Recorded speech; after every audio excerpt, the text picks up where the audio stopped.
Hey guys, we are back in Oklahoma for a last hunt of the year, I think, whitetail anyways.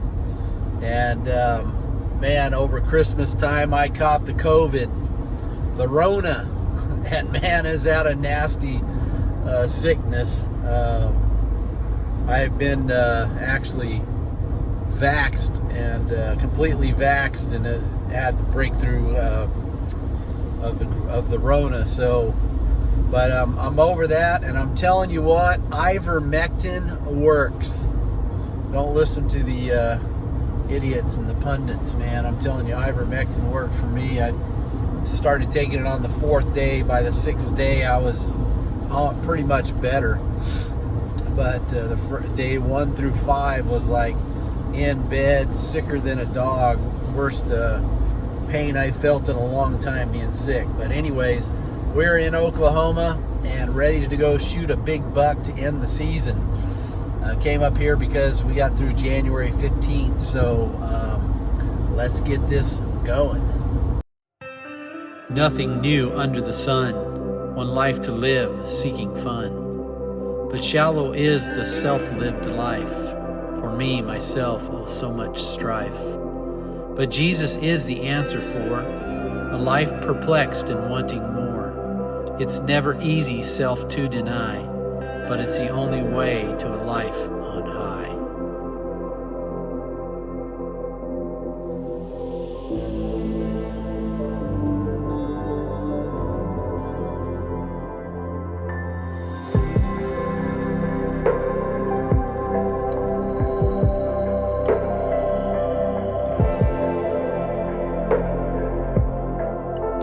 We're in the woods.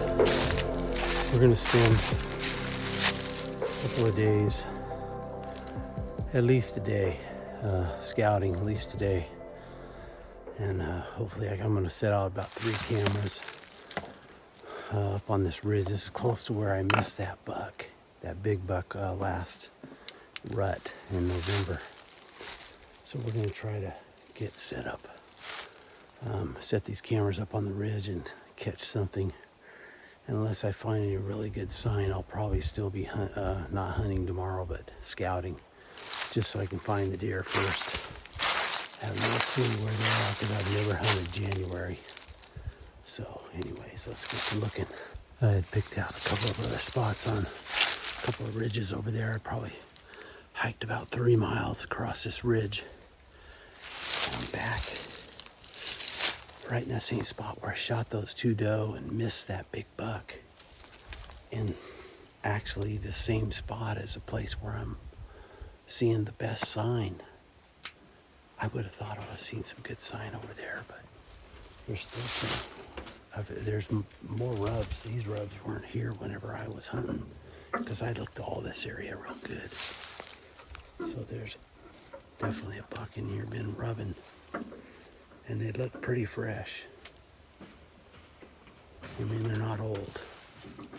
So I'm gonna check I haven't checked the mock scrapes that I made up here, but I'm gonna check them once I know one is for sure. There's another one somewhere over here, but I may end up just back up on this ridge again. We'll see. Yeah, the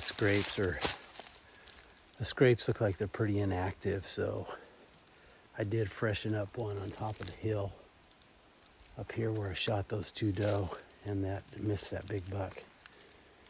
Yeah, just as a curiosity thing, I might pull a deer in. There is some food up on top of these ridges though. I'm finding a lot of these walnuts. Looks like they're walnuts, or I don't know, maybe I don't know what they are, but there's still quite a few of these up on this ridge over here too, so they could be feeding through there. I think the key's going to be finding the food.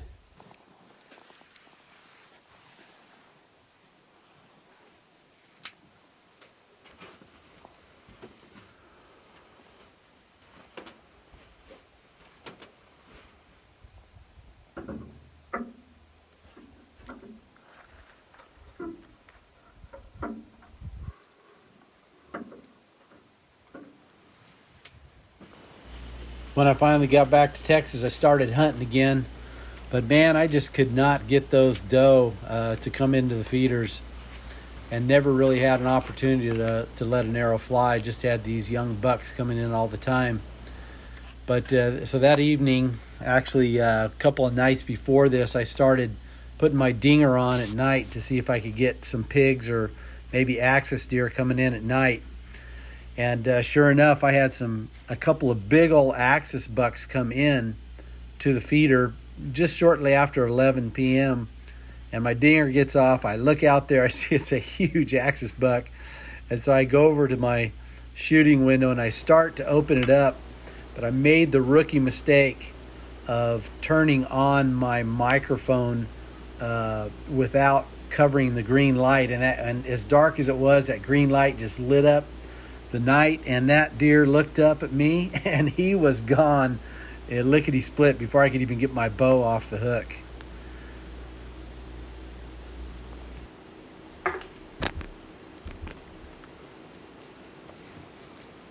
Sitting on my porch, and there's Molly out there with her two buddies out there eating. These deer are really tame. I think they've earned the right to die of an old age. Hopefully they make a whole lot of fallow babies, and then we'll have a fallow herd on the ranch in maybe, who knows, 10 years, 15 years. So we'll see if they start reproducing, but they're hanging around. They've been hanging around for better than 6 months now.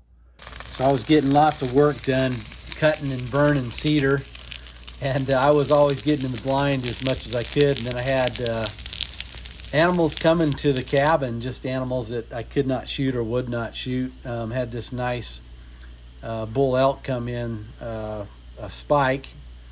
But we're not going to shoot nothing but mature bull elk on my property. So anyways, it's kind of cool seeing all these different animals. Guys, we are well past whitetail season. The only thing I got on the table for today is pigs or axis deer. So we're hoping we get one of those down tonight. But I've got my rifle with me as well as my bow, because I'm getting close to the time. I'm probably only have about 2 or 3 more weeks of hunting before I move overseas, or get ready to move overseas. I'll be busy for a couple of months before we go over there, but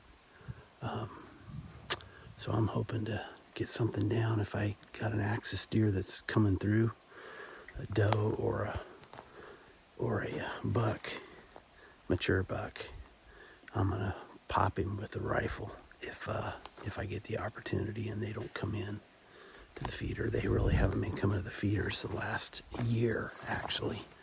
It's rare to see them at a feeder. So a lot smarter than whitetail. So let's get in the blind and get quiet. We're gonna wait into the dark, because I've had a big boar coming in there in the evening time, up anywhere from 7 to 9 p.m. So hopefully we'll get a shot at him tonight. Kill him with my bow at night, so stay tuned. All right, guys, we're locked and loaded in the north blind. I've been trying to kill this pig at night now for, I don't know, maybe a week. It's about the only thing I have coming in. The axis deer are not around. But last 2 nights, I've been in the middle blind because I had a south wind. And I've had elk both times there. First time I had 2 elk come in. Last night, I had 11 elk coming in and inside my little water pen. And some people ask why I put that pin there. It's because it's to keep the pigs out of the water. If you don't cover your water like that or keep the pigs out, then you don't get credit for your tax evaluation, your wildlife tax evaluation. So that's why I do that. But there were 3 elk inside that pen at one time, and they could barely move in there. Could have killed a cow elk. There was about 3 or maybe 4 of them that looked like they were 500 pounds, probably 450, 500 pounds. But we're not going to kill cow elk or any immature bulls. It's got to be a mature bull. I've only had one opportunity 2 years ago. Not actually an opportunity. I was in the wrong blind. Same day, same morning, sitting in the blind 150, 200 yards away. So anyway, we are gonna sit here for this pig. I doubt I see any axis deer, but in case I see some axis deer floating out in the distance, I got my fire stick, my 30-06 fire stick. So tends to bore me, but there are occasions like this when I'm getting ready to move overseas and I'm getting short on time to hunt for probably the next 3 years. So I'm going to use that if I see an axis deer going out and try to pop a axis deer for my last time in the next 3 years or so. Hopefully I can get back on some vacation and hunt. But anyways, hopefully we're going to get this pig down. So here we go. Really had no action except this one little doe that came in. Didn't come in all the way, but then ran off until the sun went down and the big pig showed. The problem was he had his head to me for about 3 minutes, and I was standing waiting to try to shoot him. So it took a while for him to turn where I could actually get a shot.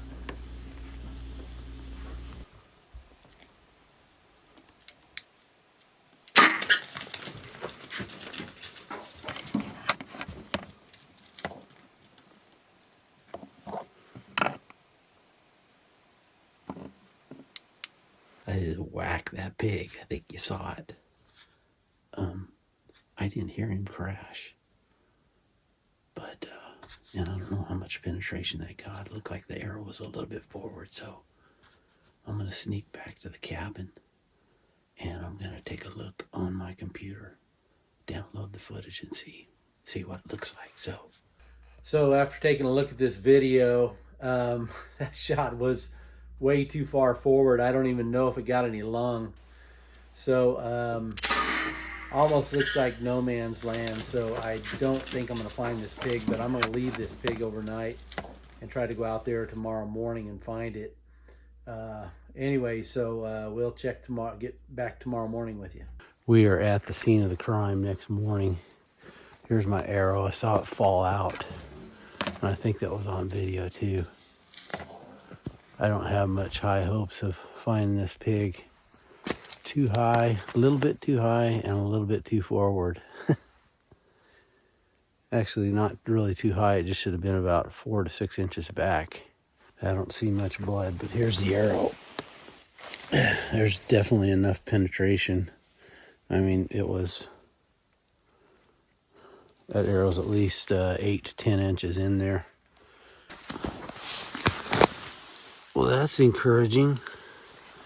If the blood keeps up like that, maybe he is dead. We'll see. Oh, guys, I'm almost back to last blood right over here. And I grid searched all this area over here. I think that pig's gonna live. It's too far in no man's land. Needed to be about 4 inches back a little bit. Since he was kind of quartering to me, I was trying to aim tighter to that shoulder, close up to the front. But plus, you know, shooting at night, it takes you a little bit when you flip that light on.